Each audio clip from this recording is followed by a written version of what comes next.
Hi, boys and girls. This is Ms. Kathy. I'm so happy you've joined me today for another story just for you. Chapter 8, Angel in a Red Hat. In the black stillness that followed, neither Grandpa nor Willie spoke. Willie thought about the voice from above.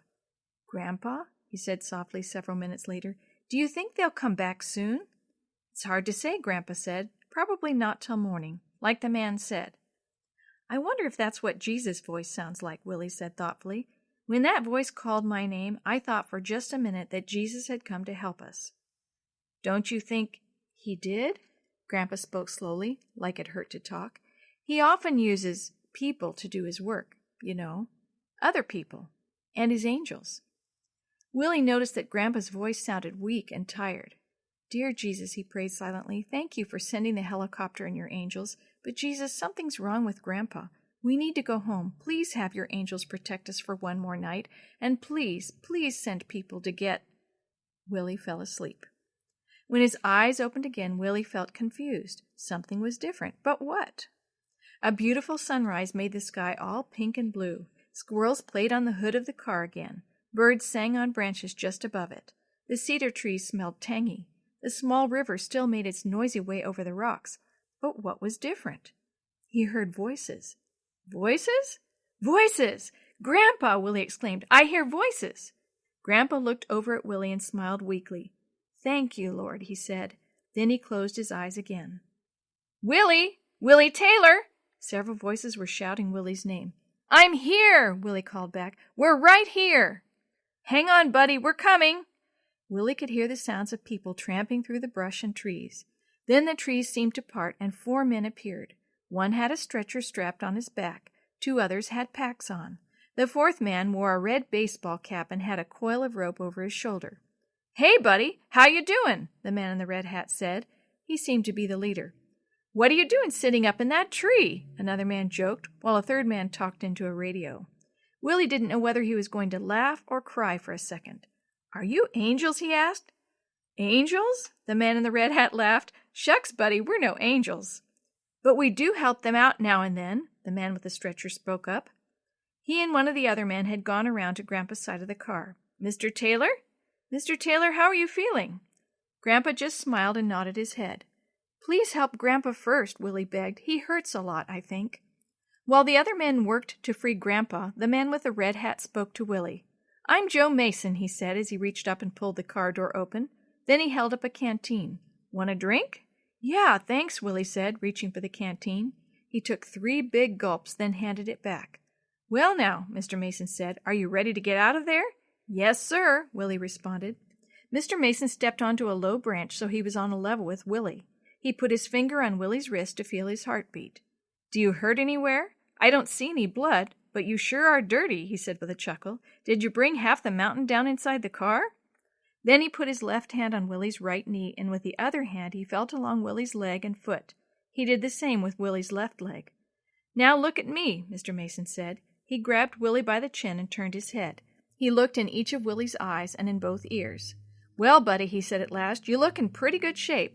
Just a few bruises here and there. What kind of diet you been on?" "Graham crackers," Willie said with a grin. "Water and graham crackers. Can we go home now, please?" "That's exactly what we're going to do. Your folks are pretty anxious to see you," Mr. Mason replied as he looked through the car to the men helping Grandpa. "How are you guys doing, Dave?" "We just got his leg free, Joe," Dave, the man who had carried the stretcher, replied. Then he spoke gently to Grandpa. "We're going to put a splint on your arm now, Mr. Taylor. You'll be more comfortable then." "Let's go, buddy," Mr. Mason said, reaching into the car. He slid one long arm under Willie's legs and another behind his back. "Put your arm around my neck, okay?" He lifted Willie easily and stepped off the low branch onto the ground. "Grandpa?" Willie called to his grandfather, but he got no answer. He turned to Mr. Mason. "What's going to happen to Grandpa?" "My men will take good care of him," Mr. Mason said as he and Willie neared the river. "They'll carry him out on a stretcher." Mr. Mason stopped and turned around. "Do you want to see some friends of yours?" he said. He tilted his eyes and chin to point Willie's attention up the mountainside, way, way up the mountainside. Willie could just barely see tiny people looking over the bank, watching the rescue down below. "Chris?" Willie asked. "Is that Chris? He answered my SOS. "Yeah, I hear you're pretty good with the Morse code on the flashlight," Mr. Mason joked as he balanced on a log and crossed the river. Willie noticed a big square four-wheel drive truck with the word sheriff in gold letters on the side. "There's a road here?" he asked. "Well, sort of a road," Mr. Mason replied. "It's an old logging road. Hasn't been used for years, but you can drive down it if you have to, and it brought us to you. Now I'm going to lay you down and strap you to this bed," he continued as he stepped up into the back of the truck. "Don't worry, this is just standard procedure. Your folks will meet us at the hospital. A doctor will check you over and decide if you can go home or whether you need to stay a while." As Mr. Mason talked, Willie noticed the other men coming along the trail. 2 of them carried Grandpa strapped on the stretcher. The last man carried Willie's wheelchair. "With just a little repair, I think this will work fine," he said as he put it in the truck. Then the men gently lifted Grandpa's stretcher into the truck. Willie watched wide-eyed. "Are you okay, Grandpa?" He knew his voice sounded scared. Grandpa wiggled his fingers in a tiny wave. "He's worn out," the one called Dave said, "but he'll feel better by tomorrow." "Hey, Mr. Taylor," Mr. Mason's voice boomed cheerfully, "didn't that graham cracker diet agree with you?" Grandpa just smiled, then closed his eyes. As the truck began to bump slowly along the old road, Dave sat down by Willie and patted his arm. "You've been a brave kid," he said. "How did you happen to know the Morse code? Not many people use it anymore." All the way back to Mill Valley, Willie talked with Dave. He told Dave about practicing the code, about the landslide, and about praying to be rescued.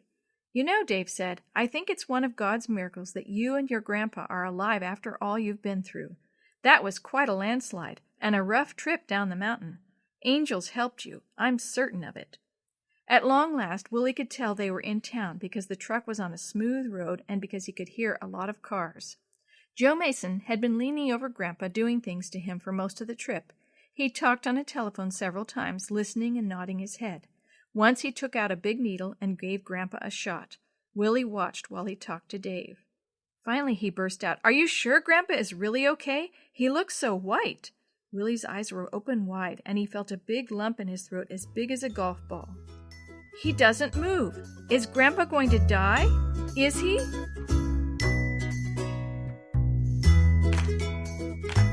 The story you have heard today is a chapter of The Shoebox Kids, Book 8, The Rockslide Rescue, written by Sandy Zaug, edited and created by Jerry D. Thomas, and used with permission from the Pacific Press Publishing Association.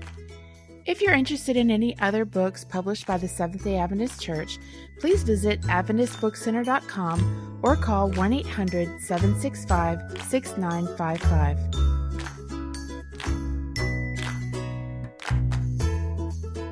This podcast is a production of the Carolina Conference of the Seventh-day Adventist Church.